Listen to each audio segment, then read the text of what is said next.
People are often resentful if they see that responsibility has been abdicated. Why isn't that person doing their job? It's like, well, hey man, step in at your workplace, in your family.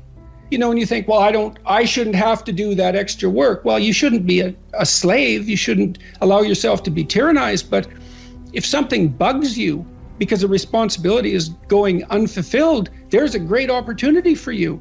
And this is something I don't think we teach young people well. And one of the things, you may remember this, that was so striking about the tour was that I made a case fairly consistently that most people find the meaning that sustains them through the vicissitudes of life, not in happiness, but in responsibility.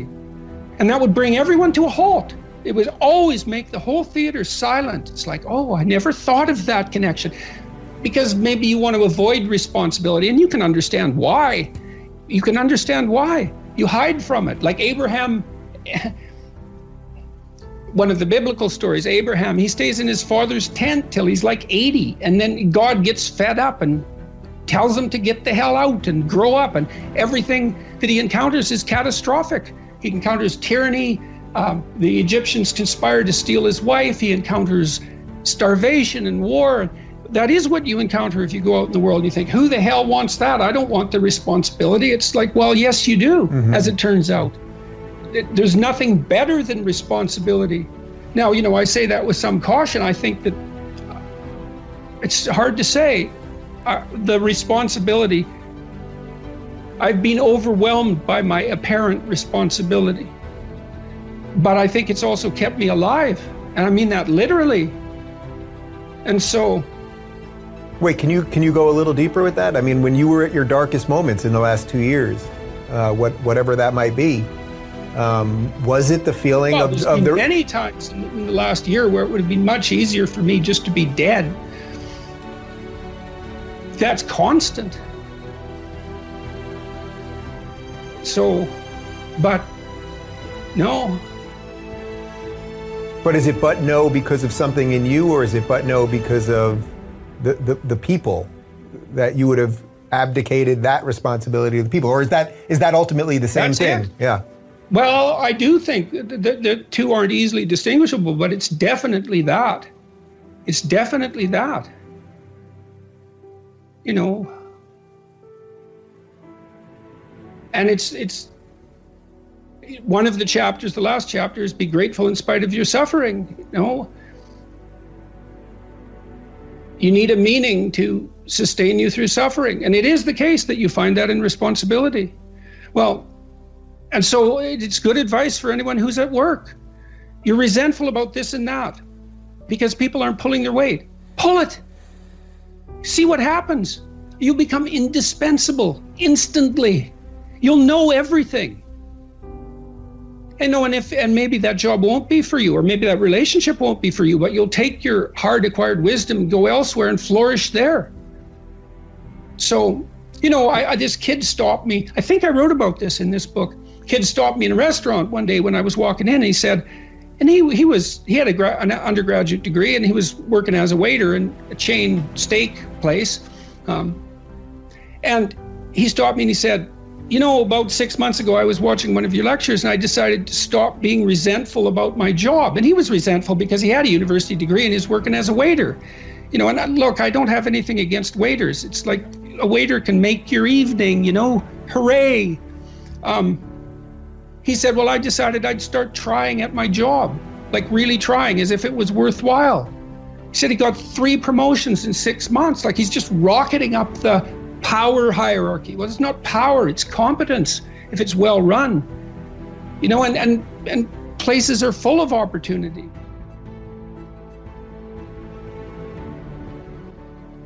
If you concentrate solely on your career, you can get a long way in your career. And I would say that that's a strategy that a minority of men preferentially do. That's all they do. They work like 70, 80 hours a week. They go flat out on their career. They're staking everything on the small probability of exceptional status in a narrow domain. But it's hard on them. They don't have a life. It's very difficult for them to have a family. They don't know how to take any leisure activity. Like, they get very one-dimensional. Now, It may be that that unidimensionality is the price you have to pay to be exceptional at one thing, right? Because if you're going to be something like a genius level mathematician and you want to do that or a scientist, say, it's like you're in your lab all the time, you're working 70 hours a week or 80 hours a week, you're smart, you're dedicated, you're unidimensional, and that's how you get to beat all the other people who are doing that. It's the only way. But the problem is you don't get a life. Now, if you love being a scientist and you have that kind of focus of mind, well, first of all, you're a rare person, and second, you're going to pay for it. But fine, more power to you. But it's a risky business to do that. You sacrifice a lot for it. You know, and I would say most often, if you're speaking about having a healthy life, that isn't what you do. You spread yourself out more. So, you know, you have a family, you have some things that you do outside of work that are meaningful to you and useful. You have a network of friends. Well, those 3 things alone, or 4 things alone, are plenty to keep you well oriented. And then if one of those things collapses, you know, everything doesn't go. Now, the price you pay for that is the more you strive to optimize that balance, the less likely you are to be fantastically successful at any single one of them. But you might have a very, you know, if you consider your life as a whole, that might be a winning strategy. One of the things Carl Jung said, I really liked this. He thought that men went after perfection and women went after wholeness. So they're different value, they're different, there's something different at the top of the value hierarchy. So perfection would be stake it all on one thing and look for radical success. Not that all men do that, because they don't, but we're talking about extremes, at least with regards to the men that do that. The wholeness idea is more like, well, I want one thing in my life to be 150%, or I want 5 things in my life to be 80%. Well, there's a lot more richness in a life where you have 5 things operating at 80%, but you're not operating at any of them at 150%. So, and I really believe this because I've watched men and women go through their careers now for a long period of time, and one of the things there's lots of things that produce this, but one of the things that I've noticed is that mostly women in their 30s bail out of unidimensional careers. They won't do them. They won't put in the 80 hours a week that they would have to put in order to dominate that particular area. And it isn't, the reason that they won't do it is because they decide it's not worth it. And no wonder, because why would that be worth it? You have to ask yourself that. It's like, well, you want to be an outstanding scientist. It's like, okay, really, that's what you want? Because that means that's what you do. Because you're competing with other people, you know, they're smart, they're hardworking, and if you want to be at the top, you have to be smarter and work harder than any of them. And working hard means working long hours. I mean, it also means working diligently, but in the final analysis, it's also an additive issue. If I'm smart and hardworking and I can crank out for 70 hours a week, and you do it for 30, it's like, in 2 years, I'm so far ahead of you, you will never, ever catch up. We were sitting in the first row of the plane, and do you remember the guy was a young black man, sort of ran onto the plane. He was wearing a yellow vest. He was a worker working the bridge or something. And he came up to you and he said, I'm not supposed to be on the plane right now. I'm not supposed to say anything, but you helped me turn my life around. I got this job because of you. And what I remember more than anything else is he had this huge smile on his face. But it wasn't because you told him to go out there and be happy. It was because you told him to go out there and fix some stuff. And I think that's exactly what you're talking about right now. Those experiences are so life-sustaining. It's so remarkable to have that happen. And that's something I've been immensely privileged to constantly experience, although there's also something about it that's extremely painful. You know, the magnitude of that joy is sort of proportional to the obstacles it had to overcome while it was attempting to manifest itself. You know, and one of the things I'm sure you saw on the tour, and I don't know how this affected you, was the depth of hunger for encouragement that exists everywhere, as far as I can tell. And everyone wants to be appreciated when they bring their best to the table. That's why the current assault on merit is so unbelievably brutal, because it will deny everyone the right to be appreciated for being their best. And well, you might ask, well, when does the best become your enemy? And that's easy. It's when you flee from it.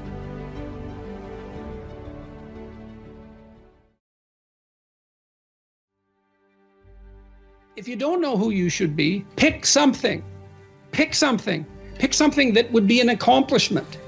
Even do it somewhat arbitrarily, because you know, maybe you have too many choices, you don't know what you're interested in. Start somewhere, aim at something, do it. Maybe it's a 6-month certificate at something. Maybe it's an online course. Whatever. Pick something. Work hard at it. See what happens. What'll happen is, well, you'll get more disciplined as a consequence of the work, and so that'll make you a somewhat different person. But also, as you work on it, you'll figure out in more detail why it's for you or why it's not. And then when you make the next decision, you'll be more informed. That's how a self-correcting cybernetic system works, essentially. You establish an aim and you move towards it. As you move towards it, you gather information. That may shift your aim, but you have to move towards the aim. So in essence, even if you don't accomplish what you set out to do, that the lessons along the way, that is the higher lesson at some level. Yes, well, and you, let's say you should try to accomplish it, Mm-hmm. but I say, let's say, well, you get halfway through it and you think, I really know this isn't for me. Then you might say, well, how do you know you're not just copping out? Yeah. And I would say, well, you can set up a check against that by swearing when you start something that you won't switch it except for something more difficult. And then, because, you know, everybody has that tendency to rationalize their procrastination, and that's a good way of protecting yourself against that. It's like, I can quit this, but I have to have a better plan that's more difficult, and I can jump into that. And this is also associated with something like the necessary minimum of respect for tradition. If you pick a goal, it'll be a goal that's a social institution of some sort, virtually, with virtual certainty, because it has to be valuable to other people to be valuable, generally speaking. You don't want to be so cynical that you stop yourself from pursuing anything because nothing's worthwhile. That's not helpful. And everyone knows that. And you might say, well, I can't get out of that cynicism. And I would say, well, jumping out of the cynicism may be very difficult. Try just doing something local. Just pick something. You know, if you don't have a relationship, make a dating profile. You don't even have to put it online. But at least you have the profile. You're taking a step in that direction. You don't know what's possible. And you're not as much as you could be. And so God only knows what you could do and have and give if you sacrificed everything to it. And that's the reason Abraham is constantly making sacrifices. And it's archaic, right? He's burning up like baby lambs, but like, well, they're alive, you know, that's something. And they're valuable, and that's something. You have to admit, even if you think about it as a modern person, that the act of sacrificing something might have some dramatic compulsion to it. You know, to go out into a flock and to take something that's newborn and to cut its throat and to bleed it and to burn it might be a way of indicating to yourself that you're actually serious about something. And it isn't so obvious that we have rituals of seriousness like that now. And so it's not so obvious that we're actually serious about anything. And so maybe that's not such a good thing. And so maybe we shouldn't be thinking that these people were so archaic and primitive and superstitious. It's possible that they knew something that we don't. And certainly in the Abrahamic stories, one of the things that maintains Abraham's covenant with God is his continual willingness to sacrifice. And it's so that sacrificial issue is so important, because you are not committed to something unless you're willing to sacrifice for it. Commitment and sacrifice are the same thing.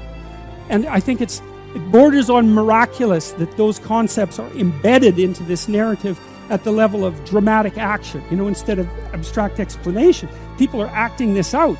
And the fundamental conception is so profound that it's really quite awe-inspiring. It's breathtaking, really, when you understand what message is trying to be conveyed. You have to make sacrifices. And what do you have to sacrifice?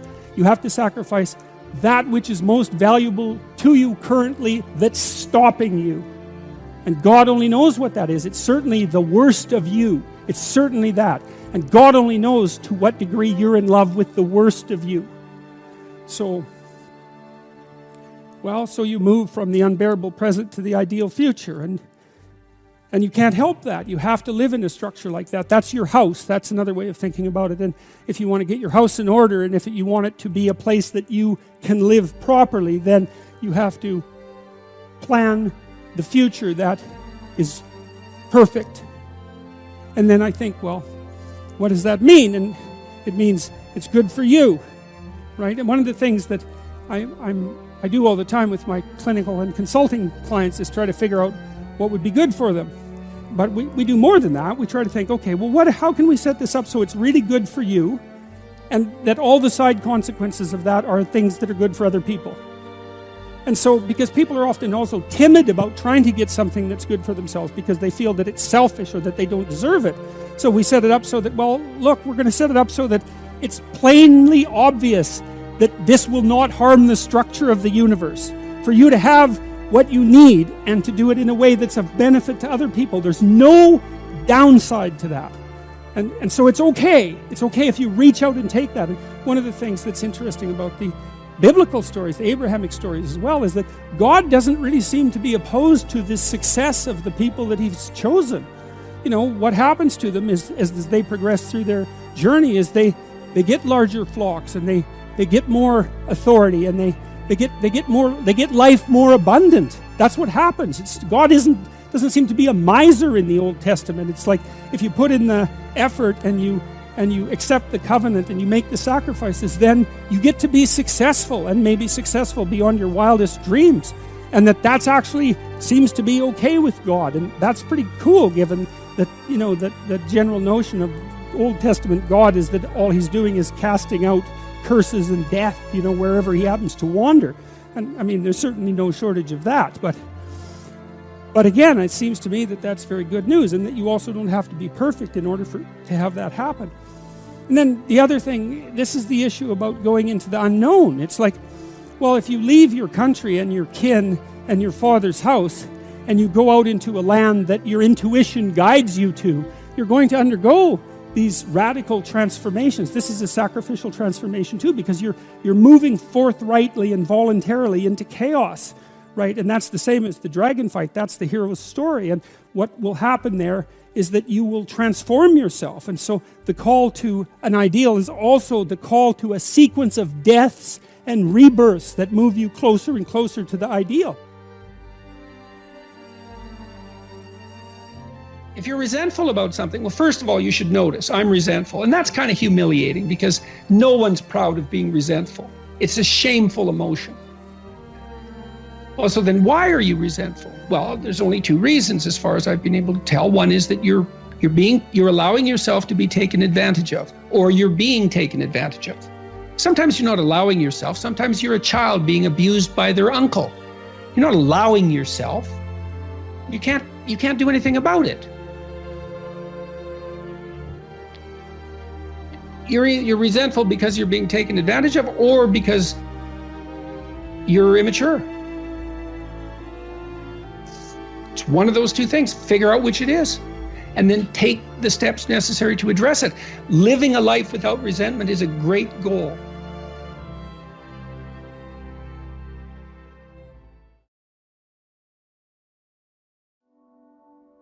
I've often thought there's these 7 things that people have to get approximately right. You know, we went through some of them. You need an intimate relationship, family, job or career. You have to take care of yourself mentally and physically, your health. You have to regulate your drug and alcohol use. You have to use your work time productively outside of work. There's one other I often mention, I can't remember it now. It's an arbitrary list in some sense, but if you don't have a list, it's a good one. Mm-hmm. And maybe you can pick one of those things and work on them. And if you have all of those things, your life is likely to be better. You know, maybe you're a true radical and you have to live in a way that isn't traditional, and you don't need any of that. highly improbable that that's true. And God only knows how you're going to find your own way. But until you know that for certain, it's not such a bad idea to adopt an apprenticeship in at least one of these areas. And you know, the purpose of being an apprentice isn't so that you're a slave, it's so that you become capable of your masterpiece, of transcending the discipline. So the idea is, look, there's lots of disciplinary strategies, there's lots of games you could play. And so you can fall into a moral relativism, say, well, all games are equal. It's like, well, no, but even if that's true, the fact that you need a game, that isn't relative. That's true. You need a game. Pick a game. Which game? Anyone is better than none. Play it hard. See what happens. You'll change as a consequence of the pursuit. And I think you have to be in very dire straits before that won't work. You can be in straits that are so dire that you can't move forward. But generally, you're somewhere that you could improve in some manner. Is just getting people to believe that, is that harder than actually doing it in some ways? That we seem to be, there's so many young people that just feel so lost that just convincing them to do it is in some ways more important than doing it. Well, I don't think you can convince them exactly, but you can ask them. It's like, okay, well, think about your life. And I do think I addressed this directly in that chapter. Remember sometime you accomplished something difficult. Well, was that good or not? And generally, the human experience, as far as I can tell, is that when you've accomplished something difficult, you regard that as worthwhile. So, okay, so look, so then you say, and this is a therapeutic technique in some sense, because you don't try to convince people, you get them to look at their own experience. It's like, well, it turns out that in your life, when you've done something that stretched you beyond where you were, so that was difficult, that you regarded that as worthwhile. Okay, so let's assume that that's true and that can be duplicated.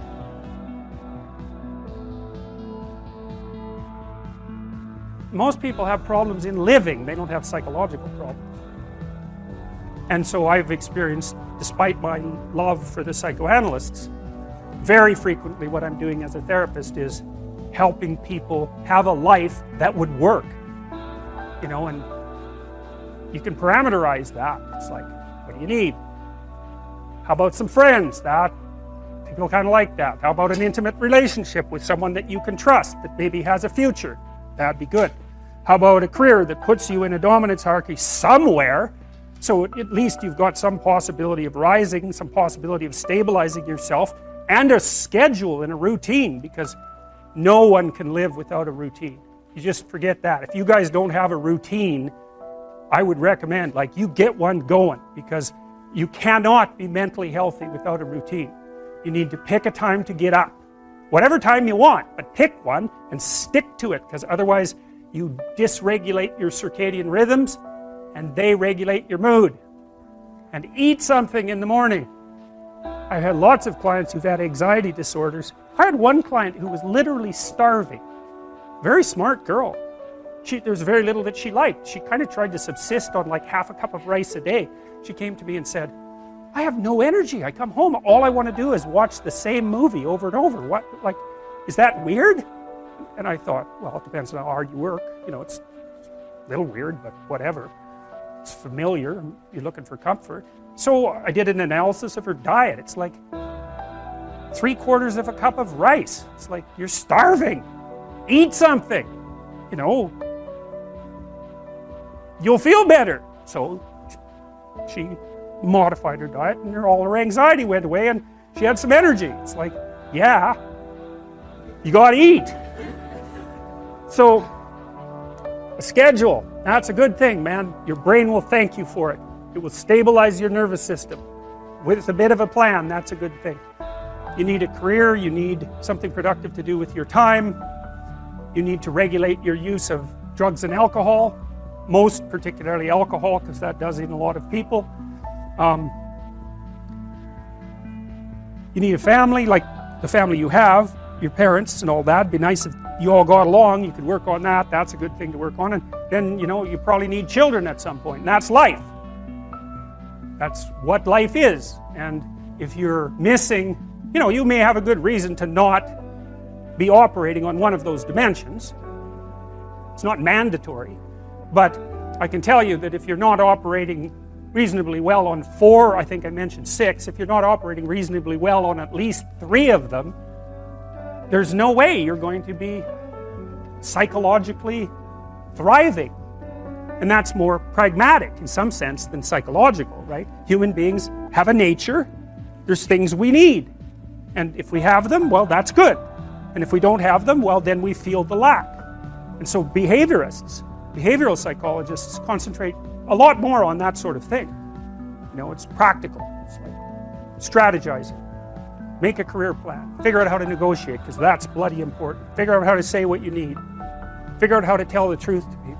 Figure out how to listen to your partner in particular, because if you listen to them, they will actually tell you what they want, and sometimes you can give it to them and maybe they'll return the favor. And if you practice that for like 15 years, well, then maybe you're constantly giving each other what you want. Well, hooray, that would be good.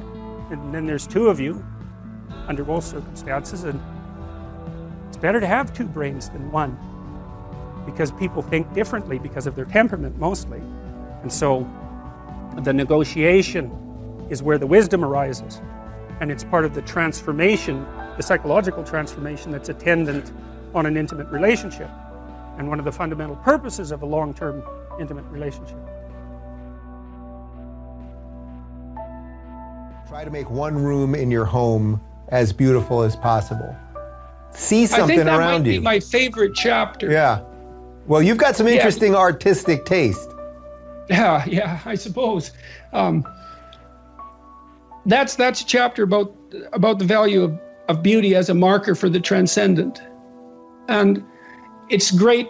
You want to establish a relationship with things that sustain you. Truth, the great verities, truth, beauty.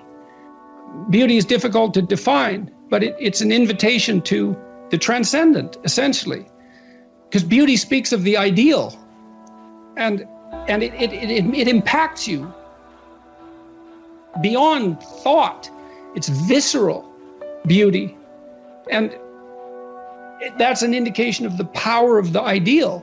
And if you try to establish a relationship with beauty, and so to do that, you can make one corner of your room beautiful. If you can, you start to play with the idea of beauty. You start to learn to discriminate between what's beautiful and what isn't, and then you invite that into your life. And that's a terrifying thing to some degree, because beauty is very powerful, partly because it reminds you of who you aren't, but it's amazingly worthwhile. And it's sort of the next step beyond cleaning up your room. Make it orderly, but then the next step is make it beautiful.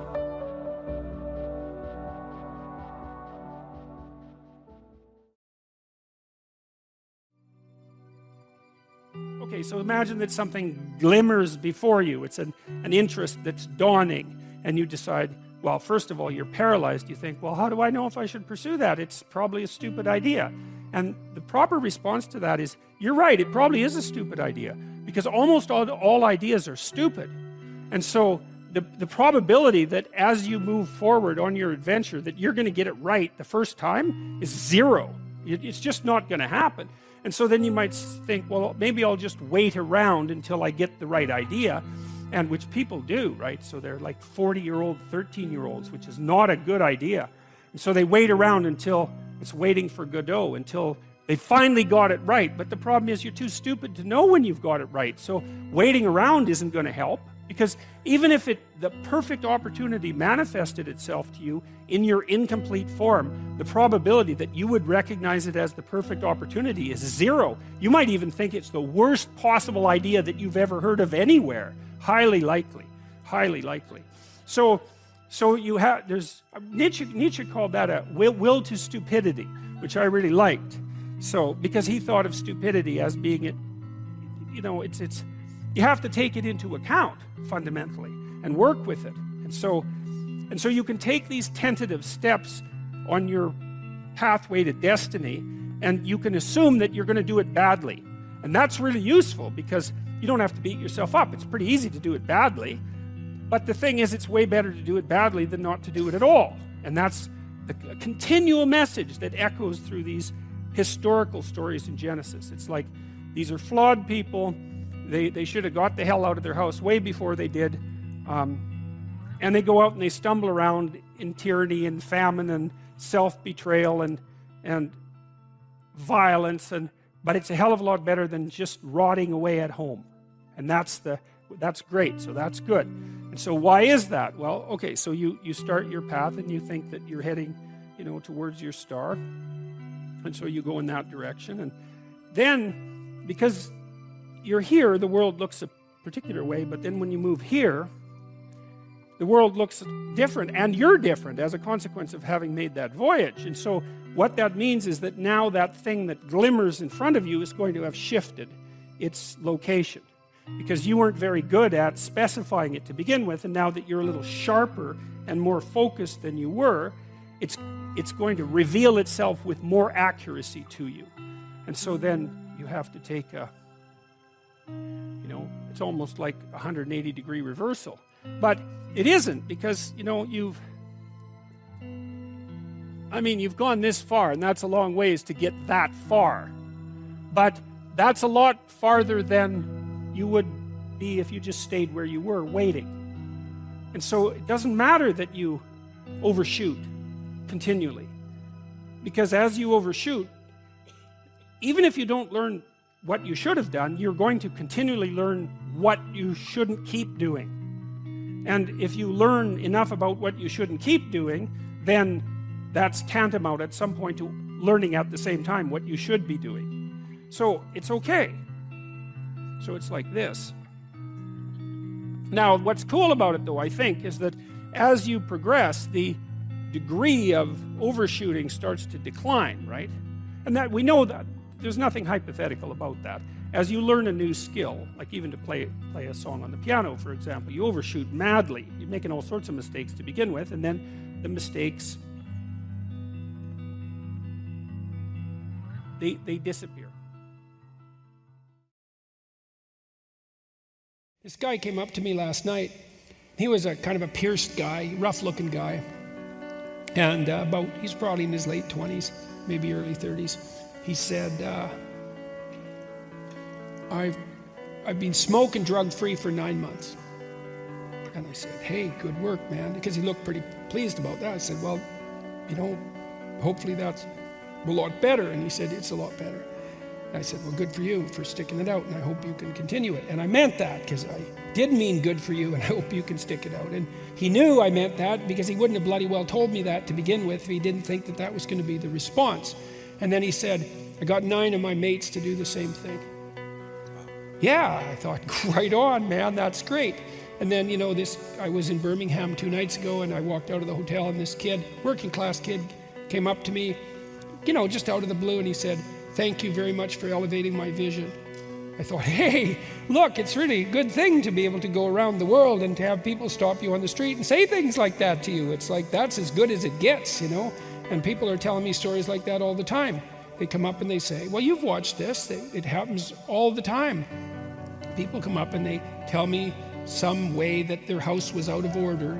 They're hopeless and nihilistic and drinking too much and watching too much pornography and procrastinating too much and being not serious with their relationship and not getting along with their parents and, not formulating a vision and not growing up. And, well, there's just endless ways that you can descend into a kind of, what would you call it, a kind of grungy, filthy carpet-infested hell. And then they say, look, I've been watching your lectures, and I developed a plan for my life, and I've been trying to be more responsible, and I've been really trying to tell the truth, and I mended my relationship with my father, and I got married to my girlfriend, and now I have a flat.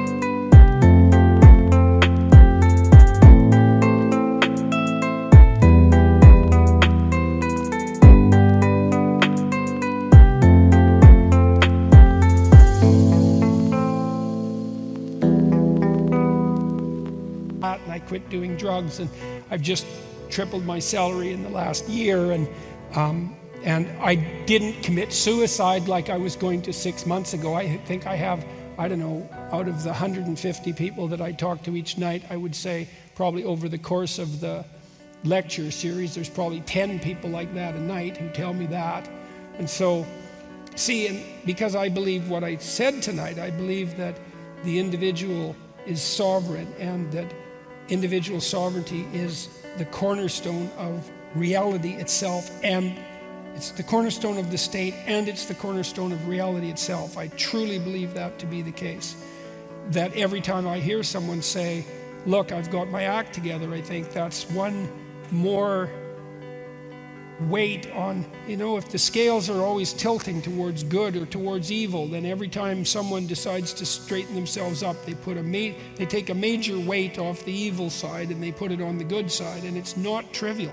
And I believe that that's what the redemption of the world depends on. It's not political.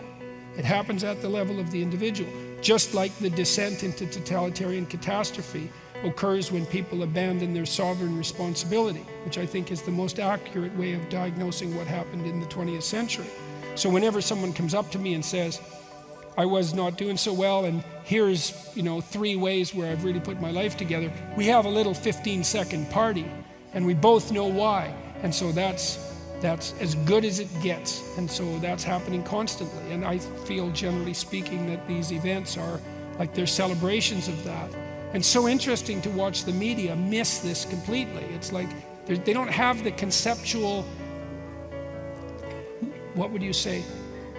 They don't have the conceptual tools to understand that something might be happening that's worthy of note outside the purely conventional confines of the stultifying and dull political discourse.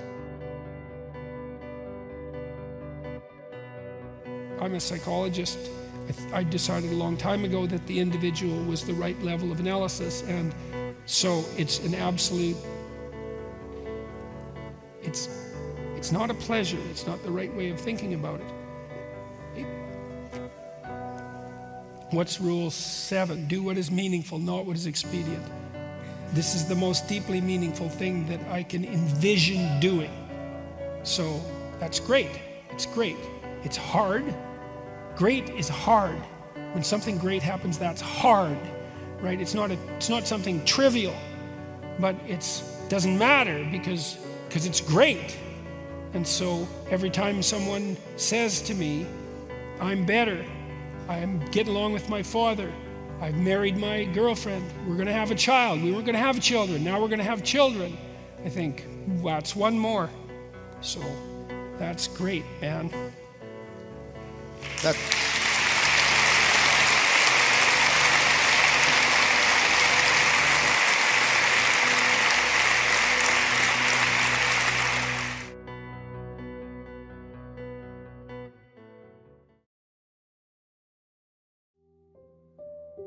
Partly what those religious stories are trying to relate, to the degree that they can, is that each person has a destiny that's actually crucially important, and that in the pursuit of that destiny they start to see what is associated with the highest orders of meaning. One of the reasons that I believe that each person should take their place in life, and that this is so important for each individual, is that we all have that potential residing within us. And it has the possibility of making the world more like hell or more like heaven. And to the degree that we can have the courage and the faith to manifest that in a positive way, then we tilt everything in a positive direction. And that's not some naive sort of namby-pamby positive direction where everyone's nice to each other all the time. That's like the ongoing march of civilization that makes the world, that feeds people and cures disease and helps take care of children and keeps suffering under bay and keeps malevolence in check. And that's all part of that divine capacity that people have. And religious systems are an attempt to communicate that across the centuries. And it's not an easy thing to divine from them, but it's a very important thing to understand. And I really do believe that you leave a hole in the world.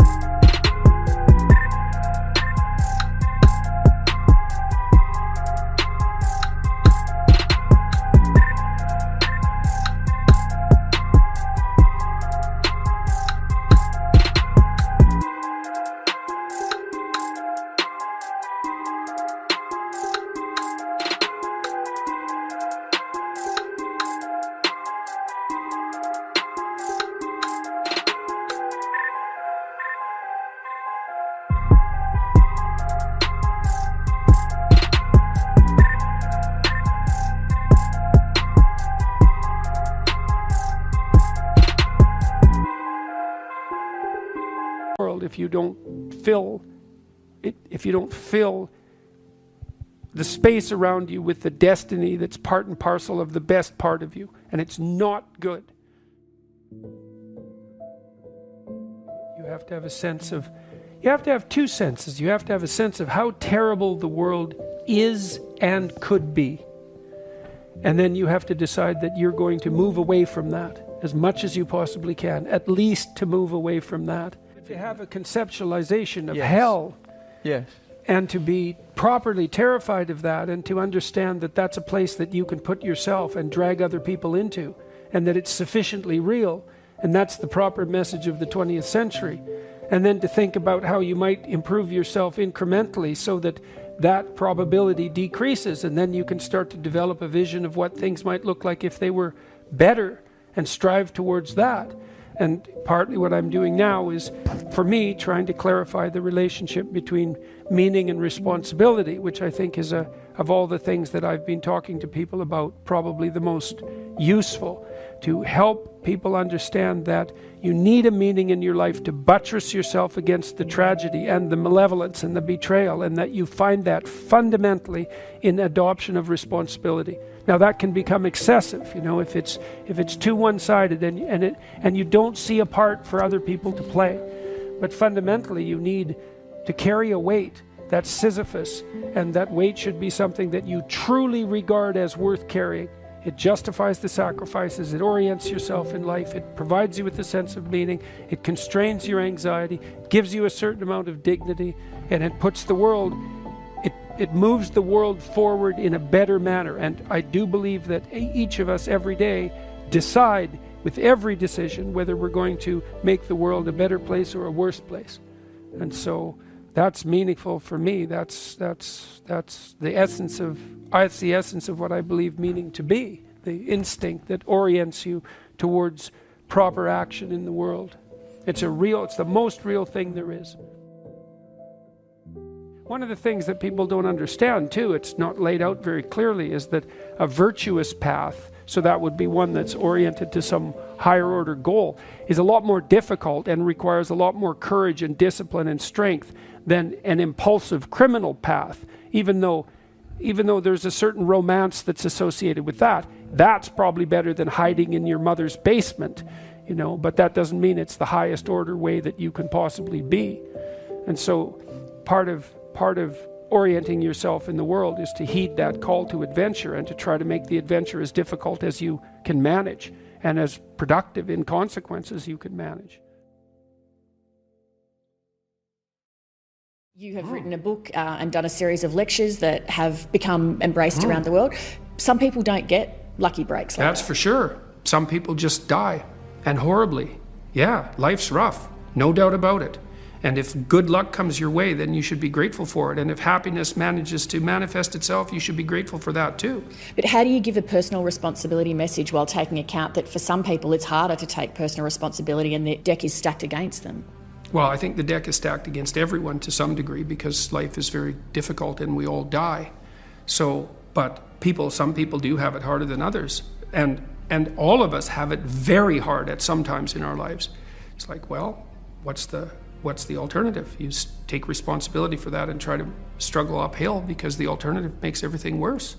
It's not like it's fair. I know perfectly well that people have brutal lives. I've been a psychotherapist for 20 years. I've seen things you can't imagine, horror shows that you can't fathom, and people who have been hurt in so many ways, so many dimensions. It's like, bitter? Should they be bitter? Should they be resentful? Should they become violent? These things don't help. They have to struggle uphill despite their excess burden. And it's responsibility, not guilt. It's not necessarily their fault. One of the things that has just blown me away in the last year, because I've talked to lots of people live, but also lots of people online. But it's more obvious live, and it's obvious in this theater as well, is that I've gone around and spoken, and a large proportion of my audience has been young men, under 30, something like that. And I've spoken to them a lot about responsibility. And what's so odd about this is that of all the things that I've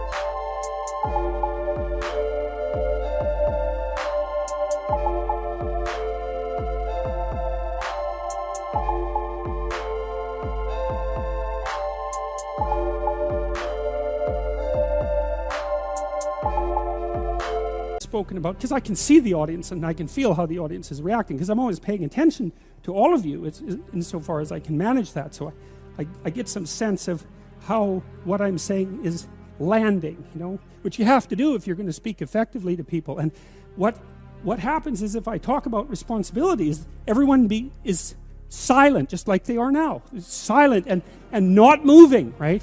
Focusing, attentive. Say, pick up your responsibility. Pick up the heaviest thing you can and carry it. And the room goes quiet and everybody's eyes open, and I think, that always makes me break up. I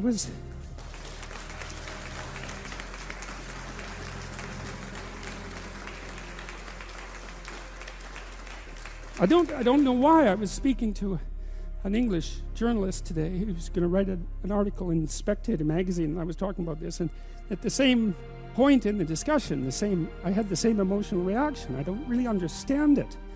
I think there's something about it that's so crucial, because we've been fed this unending diet of rights and freedoms, and there's something about that, there's something about that that's so pathologically wrong, and people are starving for the antidote, and the antidote is truth and responsibility, right? And it isn't because that's what you should do in some